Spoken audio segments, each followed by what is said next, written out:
Hey guys, so this is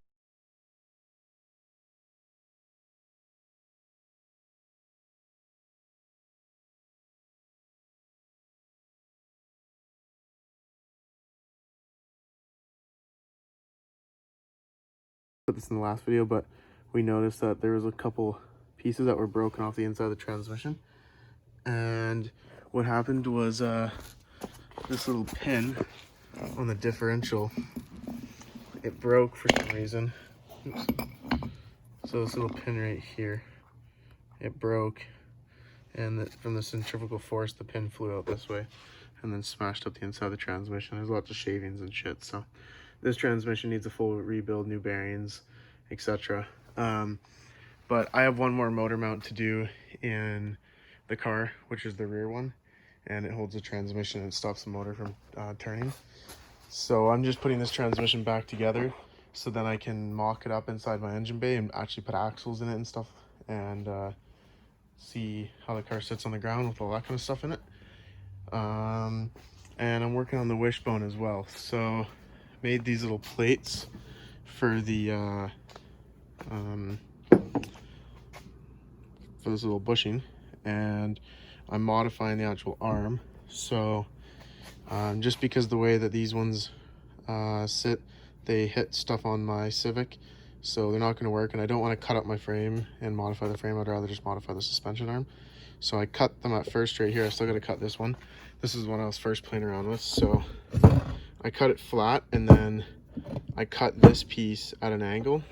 And the reason I did that was so then I could fill it with welds from the inside out. So on this side I just lightly tacked it, so I can fill it from welds from the inside out right to when it's flush with this one. And I'm going to cut off this whole area where I did colored it black, and then so this arm will be welded to the inside out, and then I'll just grind this edge smooth, so then it'll just look like one piece. It won't ever look like it was ever modified or anything. And I think by welding it from the inside out, it'll make it really strong instead of just having like a bead around the outside. This seems like a way better idea to give it strength again.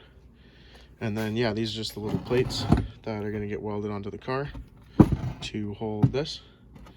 And I need to go get some hardware, so I'm going to go do that right now.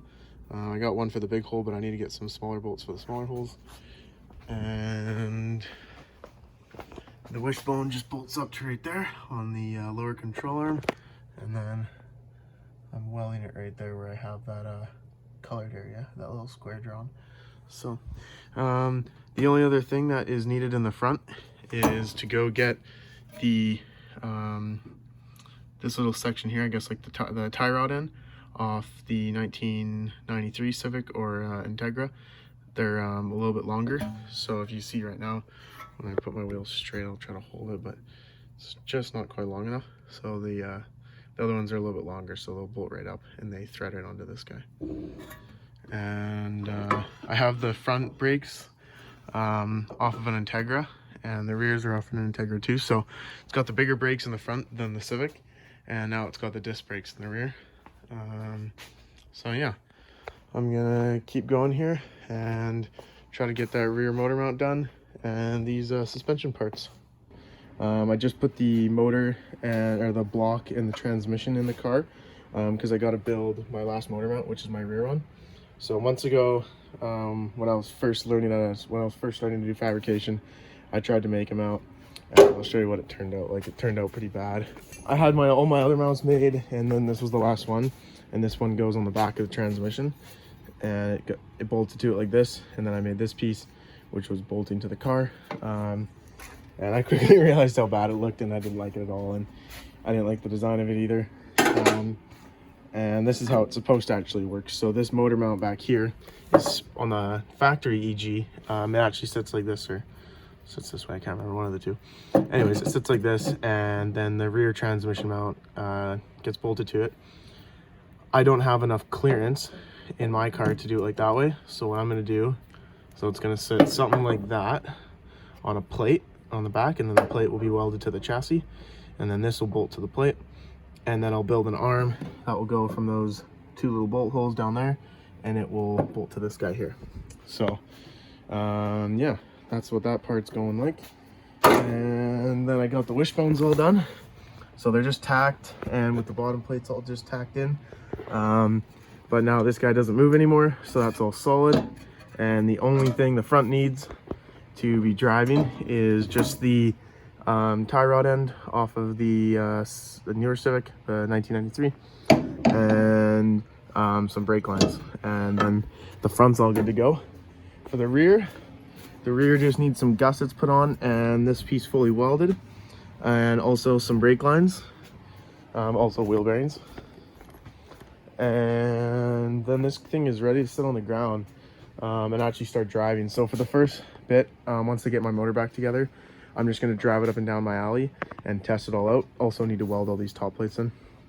And my goal there is to just kind of figure out little issues. I know one of my issues already is because the motor had to sit closer to this side of the car, because the alternator gets really close to that rear frame rail, is that my CV axles are a little bit out of spec, so or a little bit like out of size, I guess you could say. So the one on this side is actually a little bit tight, and the one on this side is a little bit loose. So like it's fine for just like putting up and down the little alley, or just like figuring, just, you know, a little test and tune or whatever. But any kind of high-speed driving or turning sharp is gonna buckle that one up and possibly pop this one out. So it's just gonna be kind of just like literally just seeing if the car will drive and stuff. Once I get it running and driving, I'm going to order the axles from the drive shaft shop down in the States, and they do really good work from what I've seen. So I'll be able to get some axles that can handle more horsepower, and then go from there. Quick update on Mitch's car. The thing is running and driving. We're just in the middle of getting a little brake-in tune on it. Right now the car only has 14 kilometers on the engine, and Mitch was already hitting 10 pounds of boost, so it goes pretty good, but it needs a little bit more break-in. So yeah. Okay, so this is the last motor mount for the engine, which is the one on the rear. So I made this little guy, which has 2 holes drilled in it, and it's angled on the top. I guess it's angled on the bottom too, but basically this piece sits up against the transmission. Actually, it sits like this, just like that. And then it's going to get welded to this bottom plate right here. So I'll show you how it looks when it's all together. So this motor mount back here is all tacked up. Just got to fully weld it now. And then for this bracket here, I'm just going to leave it tacked for right now, and so I can actually build all the little side sections right on the chassis, so I can get these contours just perfect. And then what I'll do is I'll cut the tacks off, TIG weld all the edges and all the bottom pieces onto it, and then I'll put it back onto the car, and then it will sit perfectly flush, and I can MIG weld the entire thing right to the chassis.